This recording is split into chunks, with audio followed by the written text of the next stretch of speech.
I've got to make better throws, Van Dyke said.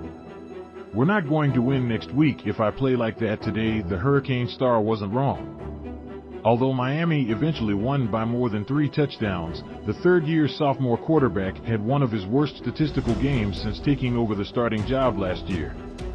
Van Dyke completed 20 of 29 passes for 261 yards and a touchdown, but he also threw an interception and was off on several of his throws. Pro Football Focus gave him a passing grade of 56.6, the second lowest of his starting career.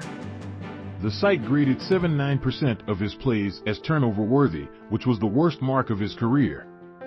All 3 of those turnover-worthy plays were medium-range passes, between 10 to 19 yards. On those medium-range passes, he had a Pro Football Focus grade of 39.6. Van Dyke had a low pass to Will Mallory over the middle early in the game and had a pass batted down behind the line of scrimmage on a red zone bootleg.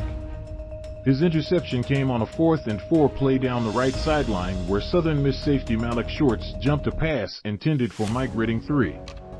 In the fourth quarter, he threw a pass that was tipped and nearly intercepted in the end zone. Van Dyke had another pass that was nearly intercepted and would have put an end to the Hurricanes' eventual end-of-the-half scoring drive, but the referees flagged the Golden Eagles for being offside. It wasn't all bad for the Hurricane starter. He threw some quality passes into tight windows and hit Keyshawn Smith for a 35-yard touchdown on a flea flicker.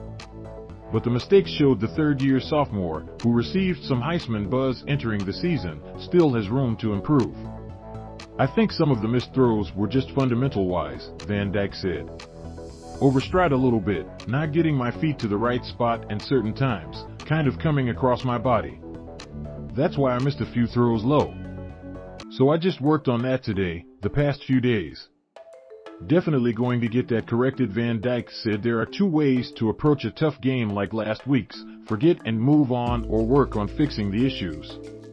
I've got to fix the mistakes, watch the film, see what I have to do better, fundamentally, and then get on the field and fix them, Van Dyke said. I'm a guy who's always going to be competitive and always be better than I was the week before, no matter how the performance was. Obviously, I have to do better this week, and it starts in practice this week. Van Dyke doesn't shirk responsibility or pass the blame onto other people when he makes mistakes, even as coach Mario Cristobal emphasizes that every aspect of the game is a team effort. Miami Hurricanes, the U Report weekly. Keep your eye on Hurricanes football, basketball, and more throughout the year. That's the kind of guy he is. He's always going to want to take responsibility for everything, Cristobal said. But I think as a program, we always take responsibility of it together, but part of that can result in Van Dyke, who will start only his 12th game when the Hurricanes travel to No. 24 Texas A&M this weekend, being hard on himself. His close friend, roommate, and No. 1 passing target so far this season, Xavier Restrepo, said he told Van Dyke to relax after scuffling in the first half against Southern Miss. He kind of took everything under his ownership, and I was like, dude, relax. This is a team effort, Restrepo said.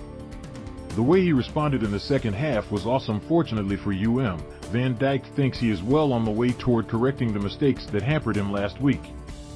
Just every time I throw, just work on my steps, work on getting my feet open, Van Dyke said. Every throw, I have to focus on that, and obviously, focus on the defense and what they're doing. To Van Dyke, who NFL draft analyst Mel Kiper Jr. listed as a potential first-round pick, will have a chance to fix his mistakes on a large stage next week. No. 13 Miami's game against No. 24 Texas A&M will kick off in prime time on ESPN on Saturday. Really excited as a team to get to College Station. Once-in-a-lifetime opportunity versus a great team. They have a great defense, great players, high recruits, good players, Van Dyke said. So it's going to be a challenge, and we're going to be ready for it.